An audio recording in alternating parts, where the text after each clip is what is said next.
Grizzly, Gambit, Gaming.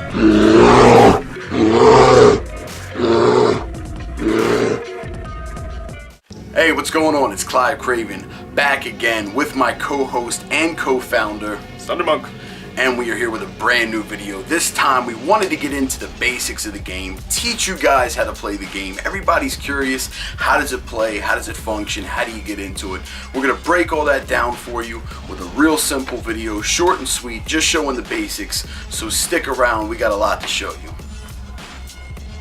Welcome to the mad world of monsters, mayhem, and murderers.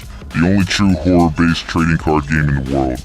This game was created in order for players to combat each other as some of the foulest serial killers, movie monsters, video game villains, and many other iconic creeps.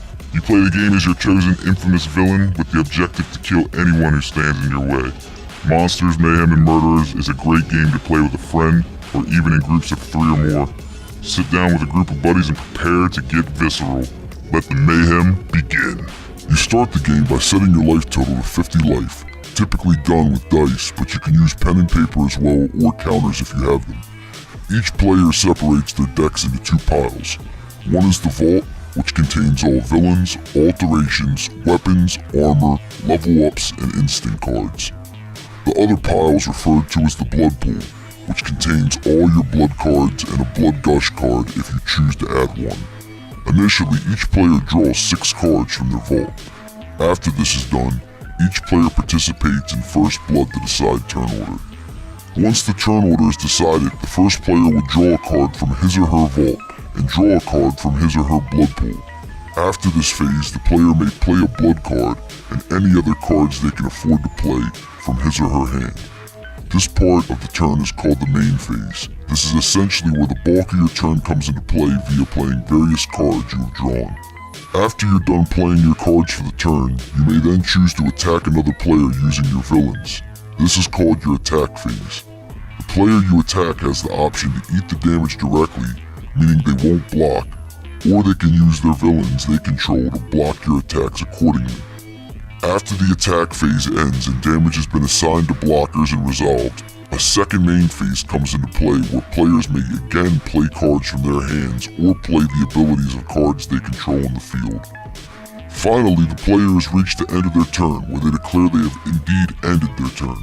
The only thing that will change on the second turn until the end of the game is the unsummon step, which takes place at the beginning of each turn. The unsummon step is where you unsummon each card that was previously summoned the turn before, unless stated otherwise on the card. This allows you to use cards' effects again next turn. The same process is repeated for each player for each turn until someone is left with 0 life. Players take part in first blood to decide the turn order. Decks must have at least 50 cards in them, including the blood cards. Each player's hand can't go over 8 cards. If it does, they discard back down to 8 cards at the end of their turn. Each player draws 1 card per turn from their vault and from their blood pool. Each player can only play 1 blood card per turn. Each player starts with a total of 50 life. No more than one of the same infamous card can be in play at the same time. Set your blood cards in a separate pile to draw from each turn. This is called your blood pool. You win the game when all opponents' life totals are at 0. If your vault runs out of cards to draw from, then shuffle your graveyard back into your vault, draw, and continue play. You draw 6 cards from your vault when you start the game. Villains, alterations, level ups, weapons, armor, and blood cards can only be played on your turn. Villains can attack the turn they come out. When villains are leveled up, they get a level counter on them. Instincts can be played at any time during the game. Wield costs can only be played during your turn. You must pay a wield cost to attach a weapon or armor to a villain. Alright, so that pretty much wraps up the basics of the game. Hopefully you guys learned something.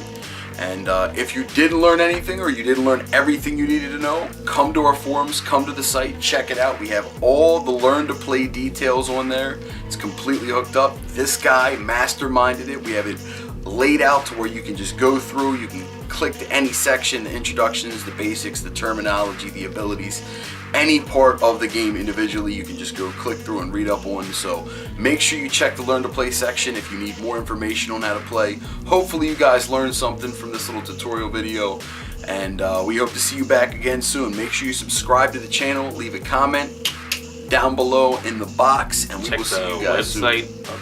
Yes, This up general here vicinity? in this vicinity there is websites. Check Yes. those.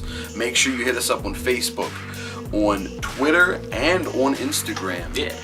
And subscribe. We will see you guys next time. Thanks for tuning and watching.